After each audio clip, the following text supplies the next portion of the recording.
Hi viewers, welcome to our channel.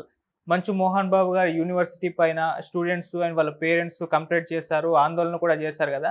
మరి ఒక వివాదం అయితే నడుస్తుంది. మరి ఈ వివాదం ఎక్కడి వరకు వెళ్ళింది, ఎటువంటి అప్డేట్స్ ఈ ఇష్యూలో వచ్చాయి? సో ఇప్పుడు ఇదే అంశం మీద డిస్కస్ చేయడానికి ప్రజెంట్ మనతో పాటు జర్నలిస్ట్ చరణ్ పరమి గారు ఉన్నారు. వాటితో ఒకసారి మాట్లాడదాం.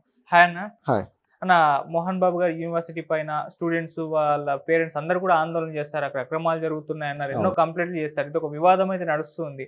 దీనిపైన ఇప్పటి వరకు అయితే మోహన్ బాబు గారు కానివ్వండి, లేకుంటే మంచు విష్ణు గారు, వీళ్ళిద్దరు కూడా స్పందించలేదు, ఏ విధమైన రియాక్షన్ ఇవ్వలేదు.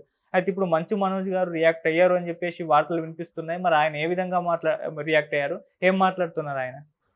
నిజమే. మంచు మనోజ్ గారు రియాక్ట్ అయ్యారు, ఈరోజు ట్విట్టర్లో పెట్టాడు. సో ఆయన ట్వీట్ మరి ఆయన తండ్రికి వ్యతిరేకంగా ఉందా, లేకపోతే అనుకూలంగా ఉందా, లేకపోతే ఆయన రియాక్షన్లో మరి దీనికి సొల్యూషన్ దొరుకుతుందా, ఇవన్నీ కూడా ప్రశ్నలు ఉన్నాయి ఆయన ట్వీట్లోనే. సో ఏం జరిగింది అనేది ఒకసారి గమనించి చూస్తే, గత వారం రోజులుగా నడుస్తూ ఉంది, 4-5 రోజులుగా మంచు మోహన్ బాబు గారి యూనివర్సిటీలో విద్యార్థులకు అనేక రకాల ఇబ్బందులు, అనేక రకాల సమస్యలు తీసుకొచ్చి పెడుతున్నారు అని చెప్పేసి విద్యార్థుల తల్లిదండ్రులు, పేరెంట్స్ ఎవరైతే ఉన్నారో వీళ్ళందరి అసోసియేషన్ ఏఐసిటికి కంప్లైంట్ చేసింది. కంప్లైంట్ చేసిన తర్వాత ఇందులో అనేక విషయాలు మెన్షన్ చేశారు. అది కొద్దిగా ఆశ్చర్యకరంగా కూడా ఉంది. ఏ యూనివర్సిటీలో అయినా సదుపాయాలు బాగా లేవనో, లేకపోతే సరైన వసతులు లేవనో, లేకపోతే క్లాసులు సరిగ్గా జరగవనో ఈ తరహా విమర్శలు లేకపోతే కంప్లైంట్స్ ఉంటాయి.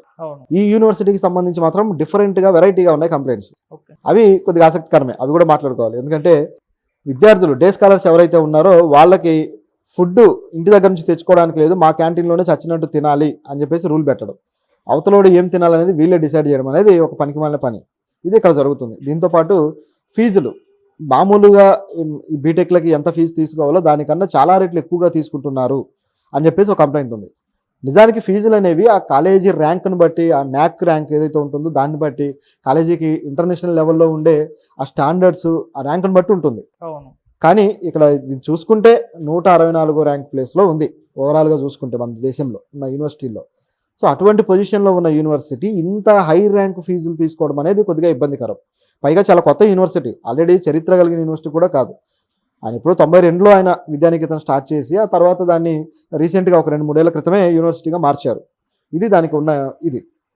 సో ఈ పరిస్థితుల్లో ఎందుకు ఇటువంటి పనులు చేయాల్సి వచ్చింది ఆ యూనివర్సిటీ? మరి డబ్బుల కోసమే మోహన్ బాబు గారు ఏమైనా కక్కుర్తి పడ్డారా అనే ప్రశ్నలు కూడా చాలా వచ్చాయి.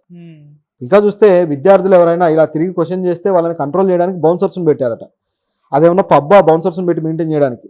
సో ఇది చాలా విమర్శలకు గురి చేయాల్సిన విషయం ఏదంటే ఈ బౌన్సర్స్ విషయమే. అంటే విద్యార్థుల మీద మ్యాన్ హ్యాండ్లింగ్ చేస్తున్నాడు దానికి ఇది ఒక ఎగ్జాంపుల్.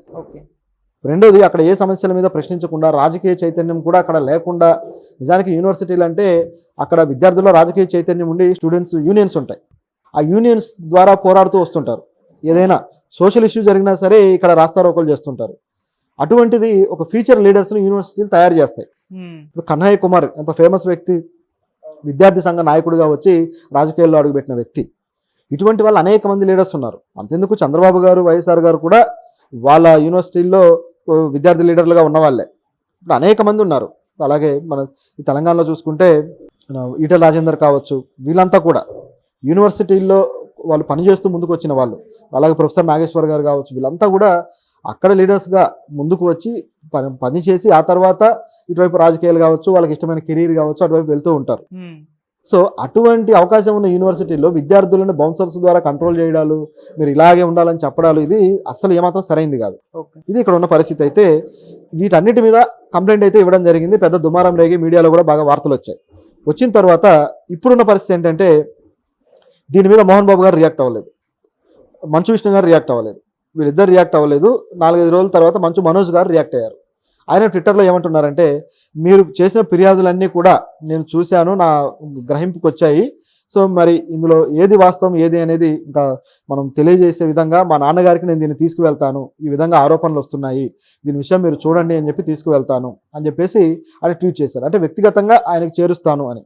అలాగే మా నాన్నగారు విద్యార్థులకి మంచి విద్యను అందించాలి, యువతను బాగు చేయాలనే ఒక మంచి లక్ష్యంతో ఈ విద్యానికేతన్ ఏర్పాటు చేశారు. సో ఆయన లక్ష్యం నెరవేరాలి అంటే అక్కడ మంచి జరగాలి అని చెప్పేసి ఆయన ట్విట్టర్లో స్పందించడం జరిగింది. అయితే దీంతో పాటు మరో విషయం కూడా చెప్పాడు. అక్కడ ఎగ్జిక్యూటివ్ డైరెక్టర్ వినయ్ అని ఒక వ్యక్తి ఉన్నారు. సో ఆయన్ని నేను ఆల్రెడీ అడిగాను, ఇంత వివాదం వస్తుంది, ఇన్ని ఫిర్యాదులు వస్తున్నాయి, దీంట్లో నిజానిజాలు ఏంటి అని చెప్పి అడిగాను. అతని రిప్లై కోసం నేను ఇంకా ఎదురు చూస్తూ ఉన్నాను అన్నాడు. మరి అడిగితే రిప్లై ఎందుకు ఇవ్వలేదు అనేది ఇక్కడ ఉన్న క్వశ్చన్. ఎందుకు ఇవ్వలేదంటే ఈ యూనివర్సిటీకి సంబంధించి ఏ అధికార పోస్టులోనూ మనోజ్ లేరు. కాబట్టి ఆయనకు రిప్లై ఇవ్వాల్సిన అవసరం అయితే ఆయనకు లేదు, ఎగ్జిక్యూటివ్ డైరెక్టర్. ఓకే. నిజానికి యూనివర్సిటీ నిర్వహిస్తుంది, ప్రస్తుతం యూనివర్సిటీ బాధ్యతలన్నీ చూసుకుంటుంది మంచు విష్ణు గారు, ఆయన ఆధ్వర్యంలోనే చూసుకుంటున్నారు. ఇక ఫౌండర్గా మోహన్ బాబు గారు ఉంటారు.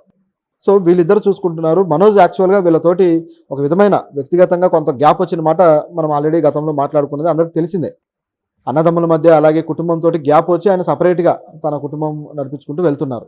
కాబట్టి ఇక్కడ ఏం జరుగుతుంది, లేకపోతే యూనివర్సిటీ పరిస్థితులు ఏంటి అనేది మనోజ్ గారికి పూర్తి స్థాయి అవగాహన అయితే లేదు. లేదా చాలా కాలం నుంచి ఇవన్నీ జరుగుతూ ఉంటే ఆయనకు తెలిసి ఉండేది. ఒకవేళ జరిగితే ఆయన ఖచ్చితంగా ఎంతో కొంత ఇన్ఫర్మేషన్ అయితే ఉంటుంది. ఈ బౌన్సర్స్ కావచ్చు, ఇటువంటి వాటి మీద ఎప్పటి నుంచో జరుగుతున్న విషయాలు అయితే మనోజ్కి కూడా అవగాహన ఉంటుంది. అయితే ఇక్కడ గమనించాల్సింది ఏంటంటే ఆయన ట్వీట్లో ఒక విధమైన వెన్నపూసే పద్ధతిలాగా కనపడింది. నిజానికి ఏ సామాజిక అంశం మీద అయినా సరే మనోజ్ గారు రియాక్ట్ అవుతుంటారు. అదేవిధంగా తన సొంత కుటుంబం మీద వచ్చిన దాని మీద కూడా ఇప్పుడు రియాక్ట్ అయ్యారు. నిజానికి గతంలో కూడా ఈ విష్ణు మీద కొన్ని రకాల ఆరోపణలు, లైక్ ఇటువంటిదే ఈ కన్నప్ప సినిమా మీద వచ్చినవి కావచ్చు, లేకపోతే వేరే రకంగా వచ్చినవి కావచ్చు, రకరకాలుగా వచ్చి ట్రోలింగ్ జరిగినప్పుడు రియాక్ట్ అయ్యాడు. మా కుటుంబాన్ని టార్గెట్ చేసి ట్రోలింగ్ చేయొద్దు, సో వాళ్ళు ఏదో సినిమా తీసుకొని కష్టపడుతున్నారు, మీరు ట్రోలింగ్ అయితే చేయొద్దని రిక్వెస్ట్ చేయడం జరిగింది. అలాగే తన తండ్రి ఎంతో కష్టపడ్డాడు, మంచి నటుడు అని చెప్పేసి యథావిధిగా కుటుంబం ఏదైతే చెబుతూ వస్తుంటుందో అదే రిపీట్ చేశాడు. అలాగే ఇప్పుడు కూడా తన తండ్రి మీద ఇటువంటి ఆరోపణలు వచ్చినప్పుడు ఆయన మీద ప్రేమను చూపిస్తూ రియాక్ట్ అయ్యాడు. నిజానికి గమనిస్తే ఇక్కడ వీళ్ళు ఏదైతే కొద్దిగా విద్యార్థులను ఇబ్బంది పెడుతున్నారు అని ఏదైతే వచ్చిందో దానికి వెన్నపూస్తూ ఈ మాటలు ఉన్నాయన్నమాట. అంటే ఆ కుటుంబం నుంచి పాజిటివ్ నెగిటివ్ రెండూ వస్తాయి. సో ప్రజలు డిసైడ్ అవ్వాలి ఇక ఏది అని. సో ఇప్పుడు ఈయన మాటలు వచ్చినాయి, పర్సనల్గా నాకు మెయిల్స్ చేయండి, నేను వెళ్ళి కలుస్తాను, మాట్లాడతాను మా నాన్నగారితో అన్నాడు. కానీ దీనివల్ల రిజల్ట్ వస్తుందని అనుకోవడానికి అయితే లేదు. ఇది కేవలం మనోజ్ గారి ఒక హంబుల్ నేచర్ అనుకోవాలి అంతే. ఆయనకున్న రియాక్టివ్ స్పందన ఏదైతే ఉంటుందో దాని ప్రకారం ఆయన నేచర్ ప్రకారం స్పందిస్తూ వెళ్ళాడు. దీన్ని దృష్టిలో పెట్టుకొని మోహన్ బాబు గారు ఏవో మార్పులు చేసేస్తారు, ఏదో చేస్తారనడానికి ఛాన్స్ లేదు. కాకపోతే ఏఐటీసీకి ఆల్రెడీ ఫిర్యాదులు వెళ్ళాయి కాబట్టి అక్కడి నుంచి ఏమైనా రియాక్షన్ వస్తే ఈయన మార్చుకోవాల్సిన అవసరం అయితే ఉంటుంది. ఇది ఇక్కడ ఉన్న పరిస్థితి. అలాగే యూజీసీ దృష్టికి తీసుకెళ్లారు కాబట్టి యూజీసీ దీనికి ఏమైనా ఆంక్షలు విధిస్తుందా అనేది కూడా చూడాల్సి ఉంది. సో అఫీషియల్గా ఇక్కడ జరగాల్సిన పనులు జరగాలి, కానీ మనోజ్ గారి ట్వీట్ వల్ల ఇక్కడ ఏమాత్రం మార్పులు ఉంటాయి అనుకోవడానికి ఛాన్సే లేదు. ఓకే, మరి వీళ్ళెందుకు ఈ విషయంలో సైలెంట్ గా ఉన్నారు? అటు విష్ణు గారు కానివ్వండి, లేకుంటే మోహన్ బాబు గారు కానివ్వండి, అంటే ఇంత ఇష్యూ జరుగుతుంది, అటు మనోజ్ గారు స్పందించాల్సి వచ్చింది, అది కూడా అఫీషియల్ అనౌన్స్మెంట్ కాదు, యూనివర్సిటీ తరఫు నుంచి ఆయన పర్సనల్ గా ఒపీనియన్ తెలియజేస్తాడు. ఆ టైంలో వీళ్ళెందుకు సైలెంట్ గా ఉండాల్సి వచ్చింది? నిర్వాహకులు కాబట్టి వాళ్ళు సైలెంట్గా ఉన్నారు అంతే, ఏం సింపుల్. ఎందుకంటే ఎంతో కొంత నిజం లేకపోతే ఈ స్థాయి విమర్శలు అయితే రావు. అవును. సో అందులో ఎంతో కొంత నిజం ఉంది. గతంలో కూడా, ఇప్పుడు కాదు ఇవి వచ్చింది, గతంలోనే ఫీజులు చాలా ఎక్కువ ఉన్నాయని చెప్పేసి ఒక 2 ఏళ్ల క్రితమే ఆయన విద్యానికేతన్లో పిల్లలు ఉంటారు కదా, వాళ్ళకి సంబంధించి తల్లిదండ్రులు గట్టిగా క్వశ్చన్ చేశారు. పైగా మీరు పెట్టే రూల్స్ కూడా చాలా కఠినంగా ఉంటున్నాయి అని చెప్పి. అప్పుడు కూడా కొద్దిగా వివాదమైంది, కానీ ఈ స్థాయిలో అవ్వలేదు. అది మళ్ళీ సద్దుమణిగింది. కాబట్టి ప్రజల్లో ఆల్రెడీ దీనికి సంబంధించిన ఒపీనియన్స్ ఉన్నాయి. అలాగే ఇది నిజము ప్రజల్లోకి వెళ్ళిందని వాళ్ళకు కూడా తెలుసు. ఇప్పుడు ఏది మాట్లాడినా సరే అగ్నికి ఆజ్యం పోసినట్టే. లేదు మేము అలా చేయట్లేదు అంటారా, అలా అంటే ఇటువైపు వీళ్ళు రెచ్చిపోతారు. లేదు అలాగే చేస్తామంటారా, అప్పుడు అది ఇంకా వివాదాన్ని తమకై తామే కొని తెచ్చుకున్నట్టు ఉంటుంది. కాబట్టి సైలెంట్గా ఉంటే వివాదం సద్దుమణుగుతుంది అని చెప్పేసి ఈ సైలెన్స్ పాటిస్తున్నారు. కాబట్టి ఇప్పుడు మామూలుగా అయితే నాగార్జున గారు ఎన్కన్వెన్షన్ కూల్ చేసినప్పుడు ఇమీడియట్గా ఆయన కోర్టు నోటీసులు మాకు ఆల్రెడీ ఉత్తర్వులు ఉన్నాయి, మీరు ఎందుకు ఇలా చేశారని చెప్పేసి ట్విట్టర్లో పెట్టడం జరిగింది. ఒక పెద్ద ప్రెస్ నోట్ రిలీజ్ చేశారు. ఆ పద్ధతిలో మోహన్ బాబు గారు చేయొచ్చు, కానీ చేయకపోవడానికి కారణం ఏంటంటే యూజీసీ నుంచి